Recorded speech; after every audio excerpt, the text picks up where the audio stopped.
So we've been able to see R.U.S.E. It's a real-time strategy game for the Xbox 360 and PlayStation 3. And can you please tell us about what makes this game so unique in comparison to the other real-time strategy games that are out there on the market right now? So R.U.S.E. is a brand new strategy game concept for Ubisoft. It actually has a very unique creative vision divided among three main categories. First, we really want to make this game about immensity, like Google Earth, except it's playable in strategy games, so it's a brand new technology to support that. Also, it's a game about being the general, the chief of battle, making the master plan, and also manipulating the enemy, making believe things, bluffing him. So you've decided to set the scenario during the World War II setting. What kinds of historical events will we be able to see in this game? So we chose World War II because it's a great setting, because it's the last major total war with all type of units we know nowadays.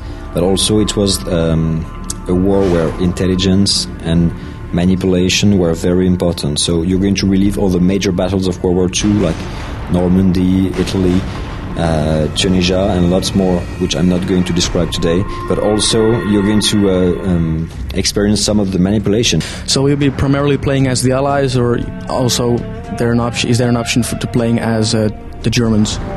The main campaign of the game is primarily focused on playing the Allied forces, but then you're going to experience all 6 factions of the game, either as enemies or allies, with a few twists maybe to play even units which you were not supposed to play in the game.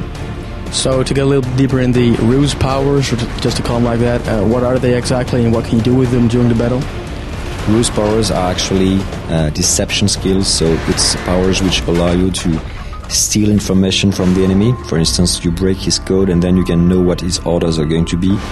Hide information, so for instance you can make your troops invisible, or create false information, so you can create fake buildings to have the enemy pointlessly attack it. So it's very diverse in terms of the number of things you can do. It's over 10 R.U.S.Es and we're still polishing and tuning all of them. So is there also going to be a R.U.S.E. that actually counters some of the R.U.S.Es, or is there anything you can do against these R.U.S.Es?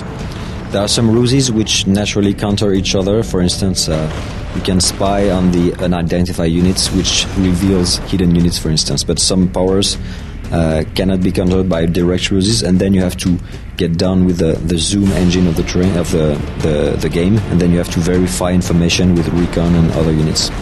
So this game uses the Iris zoom engine, which is an engine that really allows to create immense scaled battle fronts. So what does this engine, besides from the scale, do to the game?